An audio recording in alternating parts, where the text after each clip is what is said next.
روزوں کی ٹوٹل 6 قسمیں ہیں: فرض، واجب، سنت، مستحب، نفل اور مکروہ۔ رمضان مبارک کے روزے، نذر کے روزے، نذر مطلق ہو یا مقید، پھر رمضان مبارک کی جو قضا کی جاتی ہے، یہ تمام فرائض کے اندر آتے ہیں۔ اور جو واجب ہیں وہ نفلی روزہ اگر ٹوٹ جائے تو اس کی قضا کرنا واجب ہے۔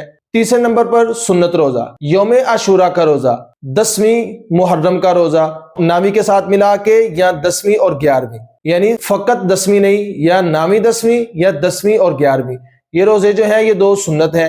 چوتھی قسم ہے مستحب کی۔ مستحب وہ روزے ہیں جن کا شریعت کے اندر احادیث کی صورت میں ان کی فضیلت موجود ہے، جیسے پیر اور جمعرات کا روزہ، یہ ہر مہینے کے 3 روزے 13، 14 اور 15 تاریخ کے، یا صوم داؤدی یعنی 1 دن روزہ اور 1 دن افطاری۔ پانچویں قسم ہے نفل۔ نفل ہر اس روزے کو کہا جا سکتا ہے جس کا شریعت کے اندر کہیں کوئی حکم نہیں ہے اور کہیں ممانعت بھی نہیں ہے۔ اس دن اگر بندہ روزہ رکھ لیتا ہے، یعنی عام جتنے بھی دن ہیں ان دنوں میں اگر کوئی بندہ اپنی مرضی سے روزہ رکھ لیتا ہے تو اس روزے کو نفلی روزہ کہا جاتا ہے۔